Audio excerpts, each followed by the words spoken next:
수고하셨습니다. 이번 시간에는 기출문제 풀어보기 전에 부동산학 개론에서 중요한 빈출 포인트 한번 잡아볼게요. 테마를 일단 부동산 정책 잡았습니다. 그래서 부동산 정책에서는요, 빈출 포인트가 5가지 정도 됩니다. 정부의 시장 개입 실패 원인, 공공재 외부 효과, 토지 정책, 그러니까 정부가 시장 개입의 수단으로 직간접적인 수단이 뭔지, 그다음에 임대주택 정책과 분양주택 정책의 특징이에요. 그 다음에 조세 정가, 뭐 이런 것들, 귀착 효과, 이런 것들이 포인트고요. 먼저 정부가 시장을 개입할 때 시장 개입의 목적은 2가지죠, 여러분들. 일단 정치적 측면이 있겠죠. 그럼 사회적 목표 달성이 일단 핵심일 겁니다. 사회적 목표. 사회적 목표는 뭐예요? 형평성 추구죠. 네, 다 같이 그러니까 형평하게, 그러니까 차별을 두면 안 된다라는 정치적 측면의 목표가 있고요. 경제적 측면으로는 우리가 중점을 봐야 되는 게 시장 실패의 수정이죠. 그래서 정부가 시장 개입한 이유는 경제적 측면, 즉 시장 실패의 수정을 위해서 시장에 개입을 합니다. 그러면 시장 실패의 원인을 살펴봐야겠죠. 대표적 공공재, 외부 효과, 시장의 불안전성이요. 정보의 비대칭성, 그 다음에 뭐 규모의 경제죠. 즉 비용 체감 산업이요. 등입니다. 그래서 먼저 공공재를 살펴보면요. 공공재 뭡니까? 정부의 재정에 의해서 공급되어 모든 개인이 공동으로 이용할 수 있는 재화 및 서비스를 공공재라고 합니다. 공급되어 모든 개인이 공동으로 이용할 수 있는 재화 및 서비스를 말하고요. 뭐 정치나 치안, 국방 이런 거요. 소방, 학교 등등, 공원, 도로 등등이 있습니다. 당연히 그 성격 자체는요, 공동으로 공급을 하고요. 비분할성이죠. 그다음 비배제성, 그죠? 비배제성. 그러니까 무임승차 문제가 생기죠. 무임승차 문제. 비경합성의 성격을 갖고 있고요. 생각을 해보십시오. 사적 기업에서 생산을 맡길 경우에 당연히 과소 생산의 문제가 생기겠죠. 네, 이 정도입니다. 그래서 공공재는 이 정도 정리하고요. 외부 효과예요. 시장 실패 원인 외부 효과. 외부 효과는 특징부터 봐야 됩니다. 특징. 부동성과 인접성에 의해 발생을 하죠. 여러분, 부동성과 인접성이요. 발생을 하고요. 그러면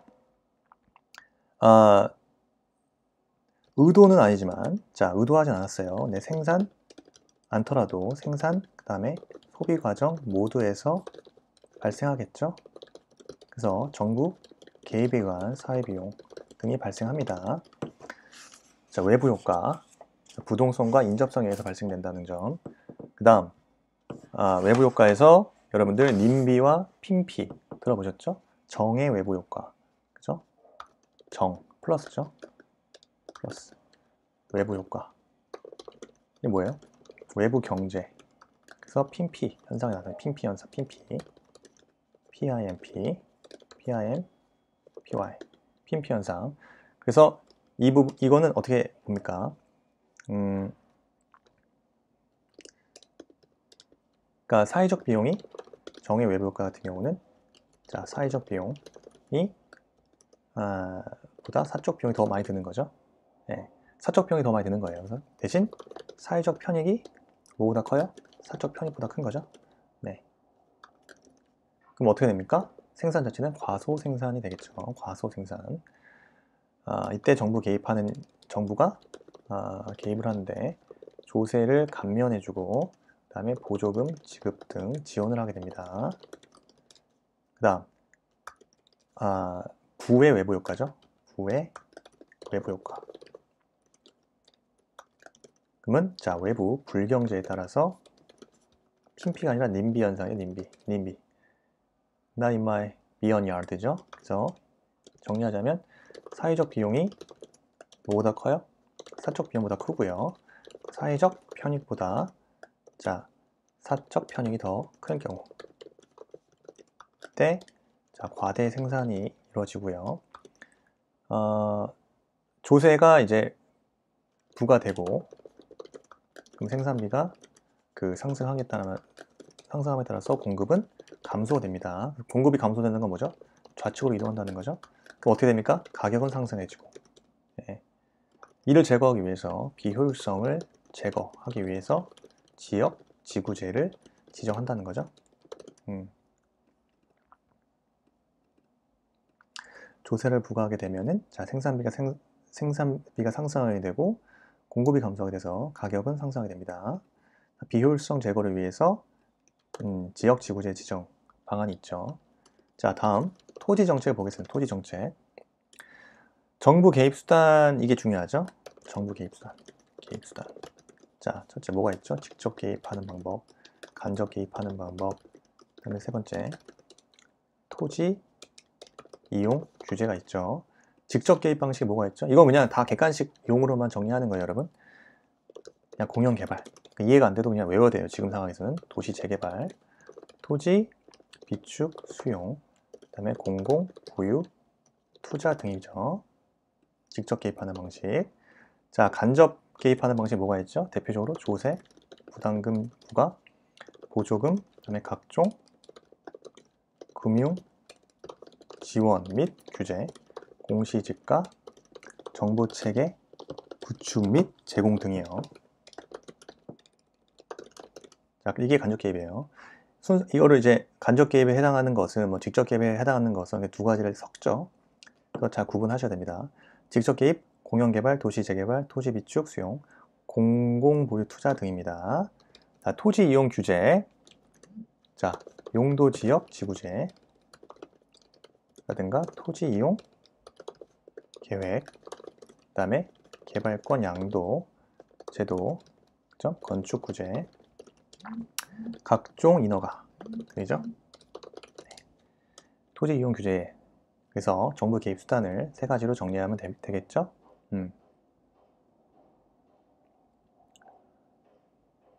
자, 또 봐야 되는 게 지금 토지 정책 유형과 토지 확보 방법이 있어서요. 토지 확보 방법. 대표로 공영 개발, 그죠? 공영 개발에서 토지 확보 방법, 토지 확보를 하는 방법. 뭐가 있죠? 수용이죠, 수용. 권리 소멸.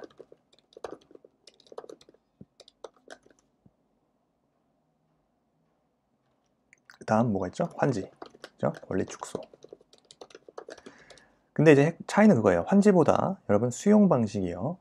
개발사업자 초기 사업비 부담이 더 크죠. 개발사업자의 초기 사업비 부담이 더 큰 것은 환지 방식이 아니라 수용 방식이라는 거.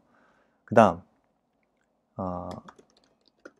수용과 토지 비축의 경우, 지금 토지 수용 같은 경우는 현재 시점에서 이용 계획이 확정이 돼서 강제 매수가 적용되지만 토지 비축의 경우는요, 장래 필요로 하는 토지 확보를 하기 위해서 협의 매수가 적용됩니다. 그래서 협의 매수, 토지 비축, 수용, 강제 매수입니다. 현재 시점 이용 계획의 확정이에요. 수용. 그래서 요런 방식이 있다.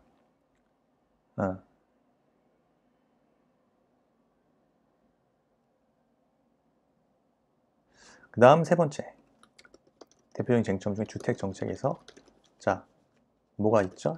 제일 중요한 임대료 상한제죠. 임대료 상한제. 항상 나오는 임대료 상한제. 자, 형태요. 자, 균형 가격보다 낮은 선에서 통제한다. 뭐예요? 이거는 초과 수요 발생하겠죠? 초과 수요가 발생합니다. 그래서 초과 수요, 그러니까 주택이 부족하게 되겠죠. 균형 가격보다 낮은 선에서 통제할 경우 초과 수요가 발생하고요. 자, 균형 가격보다 높은 선에서 통제할 경우 어떻게 됩니까? 자, 시장에 아무런 영향을 미치지 않습니다. 그죠? 그래서 효과 볼게요. 효과. 임대료 상한제. 효과. 자, 낮은 선에서 통제할 때 그 공급은 어떻게 됩니까? 감소가 되겠죠. 그러면은 공급이 감소되게 되면 어떻게 돼요? 자, 양적으로 공급이 감소돼서 질적 수준이 저하되겠죠. 그럼 초과 수요가 발생됐을 때 어떤 효과가 나타나냐? 주택이 부족하게 되겠죠. 당연히 초과 수요가 발생하면 주택이 부족하게 돼서 주거 이동이 감소하게 되고요. 그 음성적 거래, 그죠? 에 의한 갭 투자 같은 거, 이중 가격 부담이 발생되는 겁니다. 이 초과 수요가 발생하게 되면요. 그렇겠죠, 당연히 상식적으로. 자, 그 다음 임대료 보조, 주택 바우처 제도가 있죠. 주택 바우처 제도, 임대료 보조하는 거요. 그러면 형태가 있겠죠. 첫 번째 형태. 그럼 생산자를 보조하는 방식은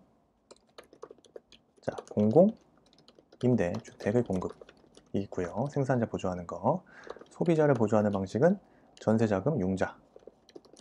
그다음 주거 환경을 개선한다든가 국민기초 생활 보장 제도에 의한 주거 급여요 등 있습니다. 그 다음 현금 보조. 이게 임차인의 효용이 가장 크게 증가하겠죠. 그 다음 임대료 가격을 보조하는 거. 임대료 가격 보조하는 거.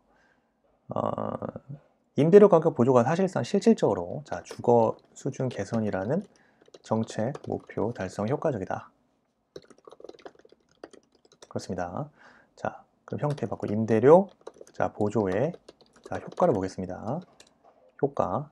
그럼 가장 크게 임대료 보조 효과 되면 소득이 증가되겠죠. 소득이 증가. 그럼 어떻게 돼요? 주택 수요가 다시 증가하겠죠. 양적으로도 그렇고 질적으로도 다 증가할 겁니다. 그러면 장기적으로 봤을 때 주택 공급량이 증가하게 되겠죠. 이런 것들이 다 이제 시험 포인트라는 거죠. 이런 것들이 다 바뀐다는 거예요.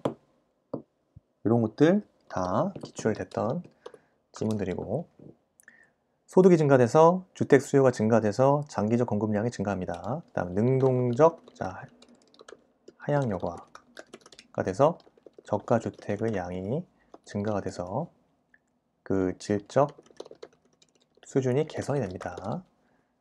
다음 단기적으로 임대료 상승에 의한 임대인에게 혜택이 됩니다. 혜택. 그렇죠? 단기적으로는 임대료 상승에 의한 임대인에게 혜택이 되지만 장기적으로 봤을 때는요, 주택 공급 증가에 의해 다시 임대료 하락하겠죠? 그럼 사실상 어떻게 되냐면 임차인에게 혜택으로 돌아가면 임차인 혜택으로 돌아가게 되겠죠? 장기적으로. 예. 장기적으로는 주택 공급 증가에 따라서, 그죠? 주택 공급 증가에 따라서 임대료가 하락이 될 것이고 임차인에게는 혜택으로 돌아갈 것이다. 그 다음 주택 바우처 제도 봤고요. 그 다음 공공임대주택의 공급 보겠습니다. 주택정책에서 공공임대 주택의 공급, 이건 뭘 의미하죠? 정부의 직접 개입을 의미하죠. 유형 보면요, 신규 공급 및 기존 주택을 매입한 후에 재임대 등을 하게 되죠. 신규 공급 및 기존 주택을 매입한 후에 재임대하는 방식이에요. 두 가지 방식. 그 다음에 균형 임대료보다 당연히 임대료 가격은 낮은 수준이겠죠. 공급을 합니다. 높으면 의미가 없잖아요, 그죠? 그럼 어떻게 됩니까? 이렇게 됨으로써 사적 시장과의 이중 가격이 형성이 될 것이고, 사적 시장과의 임대료 차익이 발생하면 그 차익만큼의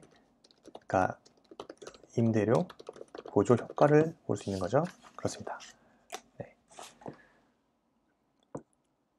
이 정도 정리하면 되고요. 부동산 정책, 주택 정책이요.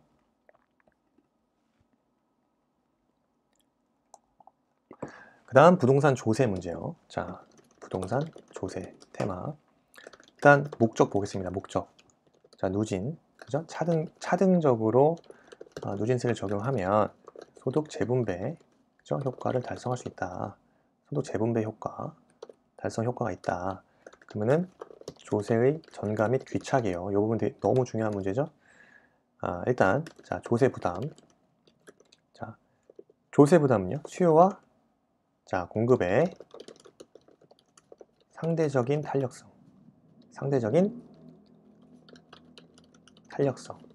크기에 따라서 결정된다. 이 부분이죠. 그 다음 예를 들어 보겠습니다. 그래서 만약에 조세는 수요와 공급 상대적 탄력성 크기에서 결정이 되는데, 탄력적일 경우 그러면 조세 부담이 적겠죠?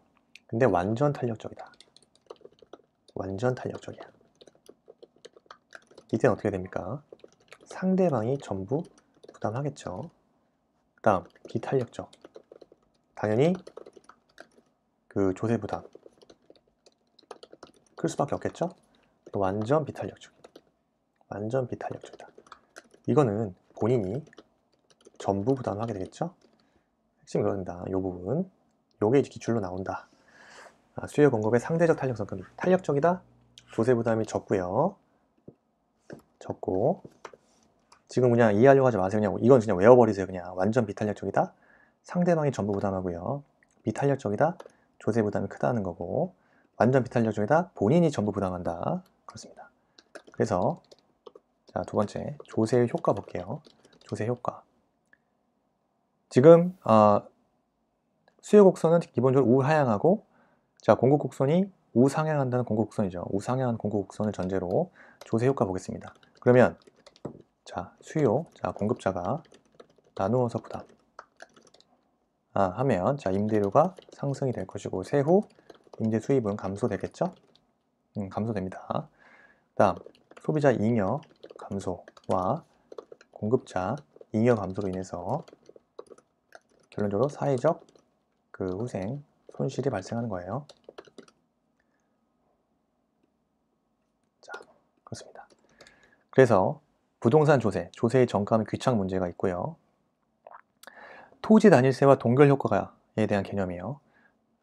헨리 조지가 있죠. 헨리 조지의 토지 단일세, 그죠?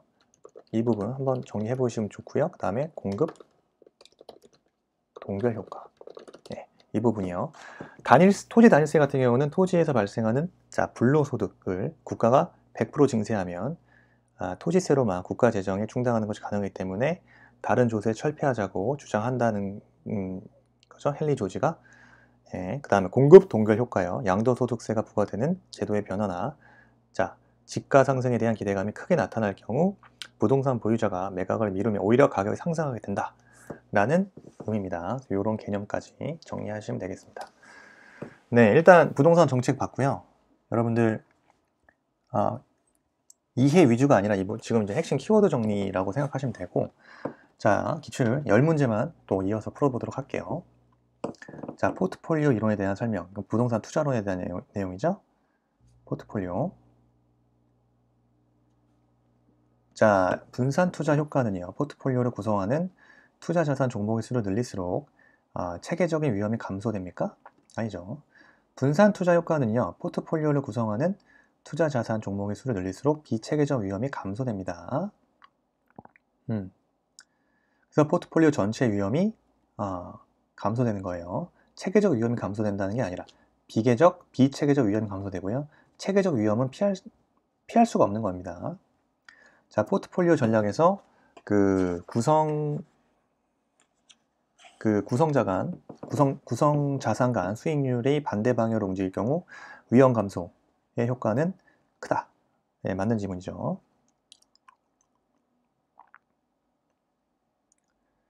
다음, 효율적 프론티어란 평균 분산 지배 원리에 의한 모든 위험 수준에서 최대의 기세 수익률을 얻을 수 있는 포트폴리오의 집합을 말한다. 맞고요. 효율적 프론티어. 우상향에 대한 의미는요, 투자자가 높은 수익률을 얻기 위해 많은 위험을 감수한다는 뜻. 맞고요. 그러니까 체계적 위험과 수익이 비례하는 거죠. 효율적 프론티어. 체계적 위험과 수익이 비례한다. 포트폴리오 이론은 투자 시 여러 종목의 분산 투자함으로써 위험을 분산시켜 안정된 수익을 얻으려는 자산 투자 이론. 맞죠? 그렇습니다.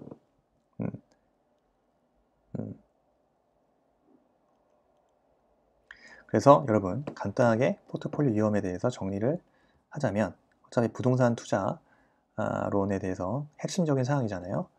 그래서 이 부분 좀 내리겠습니다. 자, 포트폴리오 너무 중요한 문제죠. 자, 첫째, 위험의 종류예요. 아까 말씀드렸던 체계적 위험과 비체계적 위험이 있죠. 그렇습니다. 그래서 비체계적 위험은 제거 가능하지만 여기서처럼 체계적 위험은 제거가 불가능해요. 예, 제거가 불가능해요. 그래서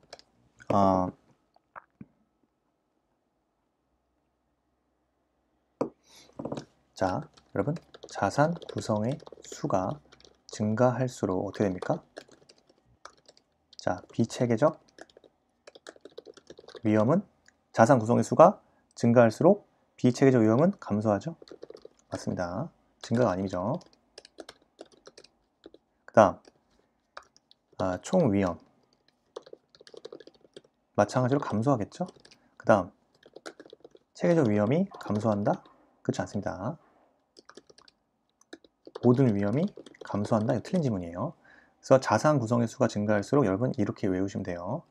지금 우하향하는 그래프라는 거죠. 지금 제가 펜이 있으면 좋은데 지금 위험 자체가 우하향하고 있는 거예요. 그래서 자산 구성 수가 증가할수록 비체계적 위험, 그죠? 비체계적 위험, 총 위험에서 위에 있는 거. 그러니까 비체계적 위험 자체는 감소하지만 총 위험은 감소하게 되는 거예요. 총 위험 자체는 총 위험 자체는 그래프상 된다. 위험 그래프와 자산 구성 그래프. 그렇죠? 그래서 이 부분을 꼭 기억하시면 됩니다. 그래서 그냥 지금은 오케이. 자산 구성 수가 증가할수록 비체계적 위험은 감소하고 우하향한다만 기억하세요. 총 위험도 감소한다. 그러니까 우하향하기 때문에 위험은 감소할 수밖에 없습니다. 하지만 체계적 위험은 감소하는 게 아니라 모든 위험이 감소한다? 이런 건 틀린 거예요. 오케이. 정리하시면 되고요.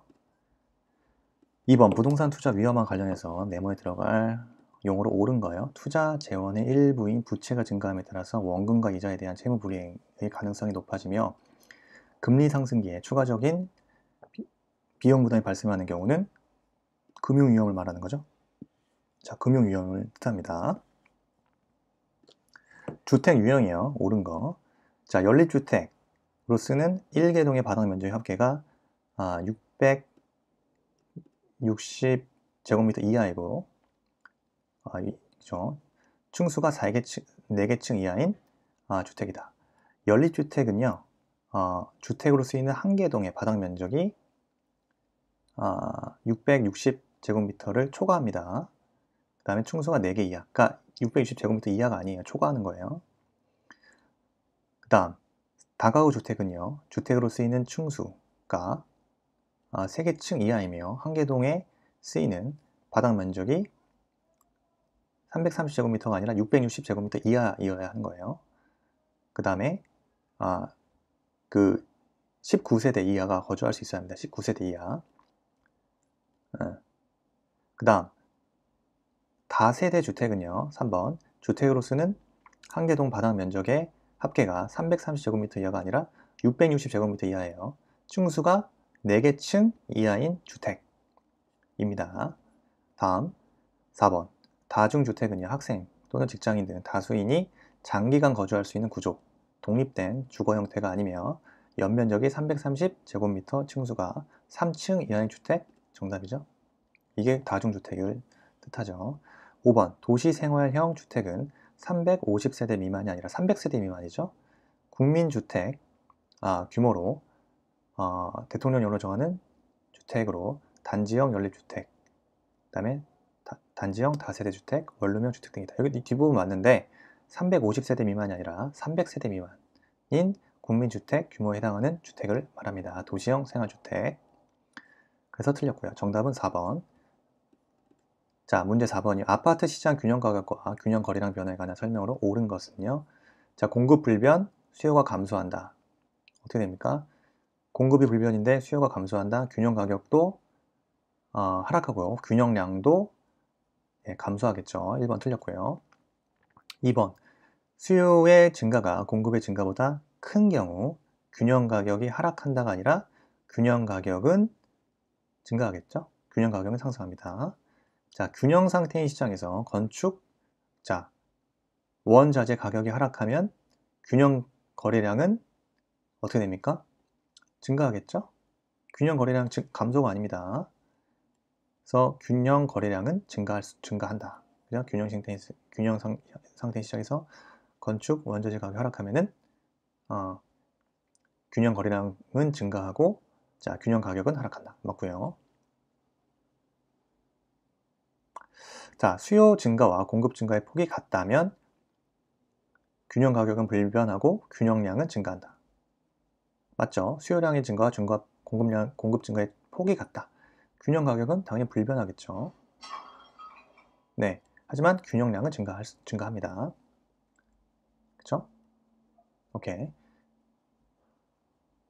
다음, 수요의 증가하고 공급이 감소할 경우 균형 가격은 상승하겠죠? 수요가 증가하고 공급이 감소하게 되면 균형 가격은 상승하겠죠. 하지만 균형량은 알 수 없습니다. 정답 4번이고요. 조세 정책에 대한 설명이다. 가장 옳은 것은 자, 1번 공급보다 수요가 더 탄력적이다. 재산세 부담액은 임대인보다 임차인이 더 크다. 가장 옳은 거죠.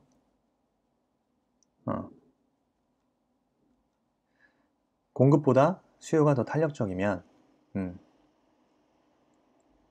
임대인보다 임차인이 더 크다? 아니죠. 임대인이 더 크죠. 네. 수요 곡선이 수평이라면 수요가 완전 탄력적이라는 거죠. 재산세가 중과되어도 주택 임대료가 상승하지 않는다? 그죠? 임대료는 불변합니다. 그래서 수요가 완전 탄력적이다, 또 공급이 완전 비탄력적이다, 그럼 공급자가 전부 부담하고 전가되지 않습니다. 그래서 임대료 불변이고요. 2번 정답입니다. 자, 나머지 부분들 보시게 되겠죠. 공급이 완전 탄력적이다, 임대인이 전액 조세를 부담, 이게 아니죠. 공급이 완전 탄력적이다, 그럼 수요자가 그 전부 부담합니다.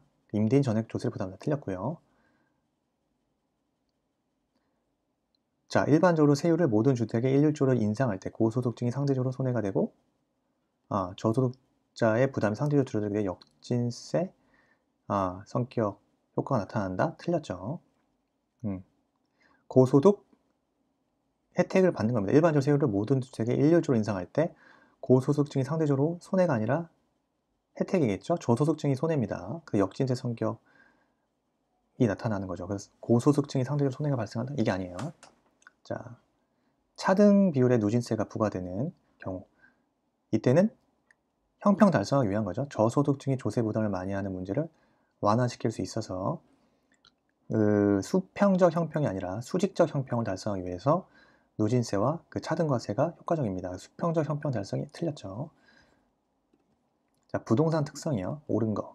부동산은 소유 이익과 사용 이익의 불림이 임대차 시장의 발달 근거가 된다. 자, 틀렸습니다. 부동성은 이게 부동성입니까? 부동성은 자, 소유 이익과 사용 이익의 불림이 임대차 시장의 발달 근거가 되는 것은 부동성이 아니라 영속성을 말하는 거죠. 자, 공유 수면이 매립하여 택지 조성이 가능하며 이것은 부중성 예외는 없습니다. 그래서 물리적 공급의 증가에 해당한다? 그게 아니라 물리적 공급의 증가가 아니라 뭡니까? 경제적 공급의 증가죠. 경제적 용도적 공급의 증가입니다. 토지는 비생산성 때문에 개별 용도의 관점에서 공급을 증가시킬 수 없다?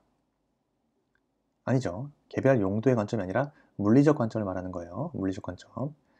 다음, 영속성은요. 토지의 재고 시장과 관련해서 절약 분석도 하여야 하는 것과 밀접한 관련이 있는 특성입니다.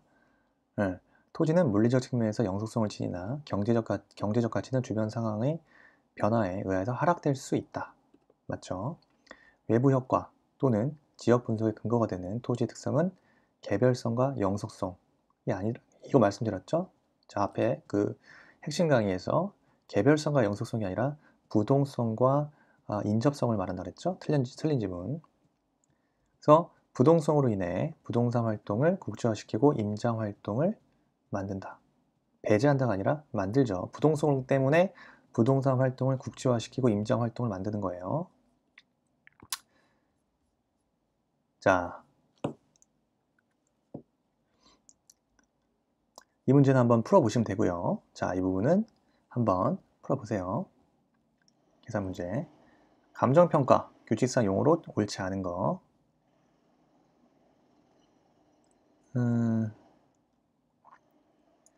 정답만 확인해 보겠습니다. 이 부분은 올해 평가 문제인데요. 옳지 않은 겁니다. 자, 기준 시점, 대상 물건의 감정평가를 결정 기준되는 날짜 맞고요. 가치 형성 요인, 대상 물건의 경제적 가치에 영향을 미치는 일반 요인과 지역 요인, 개별 요인 등을 말한다. 맞죠? 다음 3번. 동일 수급권이란 대상 부동산과 대체 경쟁 관계가 성립하고 가치 형성에 서로 영향을 미치는 관계에 있는 다른 부동산이 존재하는 권역을 말하며 인근 지역과 유사 지역을 포함한다. 맞죠?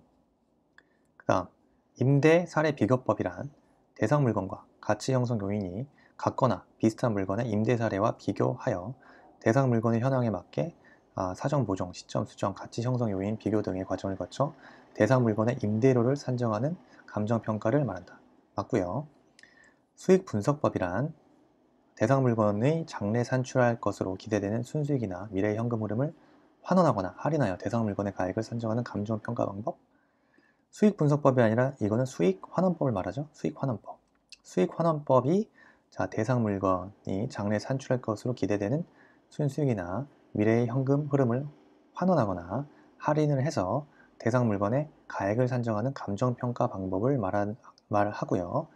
수익 분석이라는 것은 수익분석이라는 것은 짜잔. 수익 분석법이란 일반 기업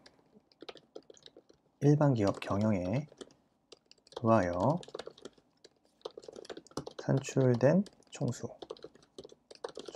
분석하여 대상 물건이 일정한 기간에 산출할 것으로 기대되는 순수익에 대상 물건을 계속하여 임대하는 데 필요한 경비를 더하여 대상 물건의 임대료를 산정하는 감정평가 방식을 말합니다. 수익 분석법은 개념은 다음과 같아요. 일반 기업 경영에 의해 산출된 총수익을 분석하여 대상 물건이 일정한 기간에 산출할 것으로 기대되는 순수익의 대상 물건을 계속하여 임대하는 데 필요한 경비를 더해서 대상 물건의 임대료를 산정하는 방식을 수익 분석법이라고 합니다. 그래서 5번 정답이고요. 감정평가 대상이 되는 부동산과 거래 사례 부동산의 개별 요인이 항목별 비교 내용이 다음과 같은 경우 상승식으로 산정한 개별 요인 비교치를 구하여라. 그죠? 지금 감정평가 되는 부동산과 거래 사례 부동산의 개별 요인 항목별 비교 내용 다음 같은 경우 가로의 폭 상승식으로 산정한 개별 요인의 비교치.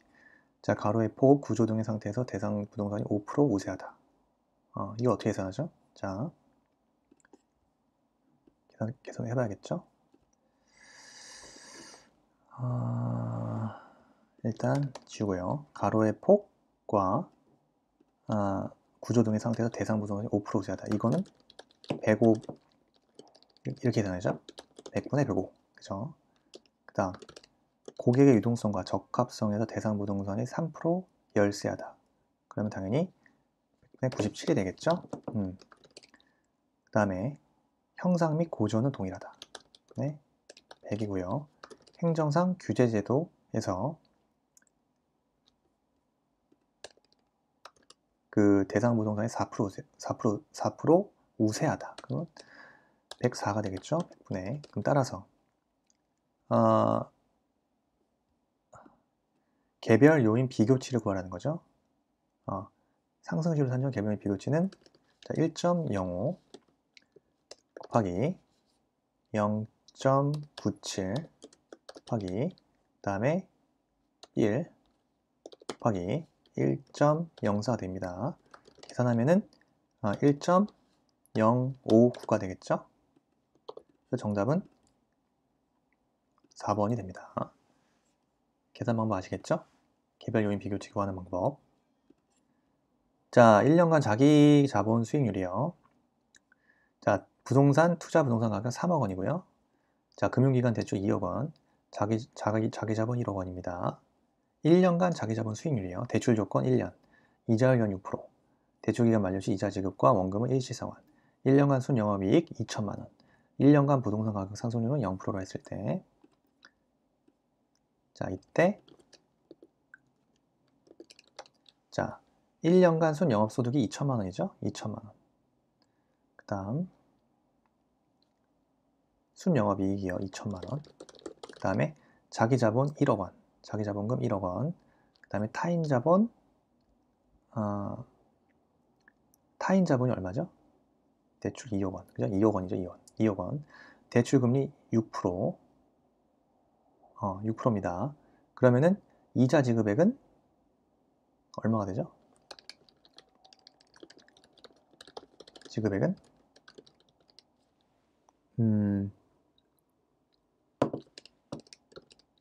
자, 대출금리 6%고 타인 자본이 2억 원이기 때문에 이자 지급액은 1,200만 원이 되겠죠? 1,200만 원.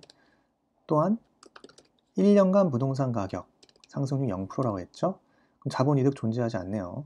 그럼 어떻게 계산해요? 자, 2천만 원. 자, 자기 자본 수익률 계산해 보면 수익률은요. 자, 2천만 원. 순영업소득 2천만 원에서 자, 2억 원에서 0.06 즉 2억 원에서 0.06 곱하기 0.06이 되고 전체 1억 원 중에 자기자본 1억 원 중에 자기자본 수익률은 2천만 원에서 이자 지급액 1,200만 원을 빼야겠죠? 그러면은 곱하기 100 100%. 그럼 이걸 계산하면 어떻게 됩니까? 1억 그죠? 2천만 원에서 1,200 빼면 800만 원. 계산하면은 800만 원이 되고 그 다음에 1억 원에서 곱하기 100을 하면은 곱하기 100을 하기 때문에 정답은 8%가 되죠? 자, 8%가 됩니다. 그래서 1년간 자기자본 수익률 8%요. 정답 1번입니다. 자, 봤고요. 감정평가 기준에는 원칙적인 기준 시점이 언제인가?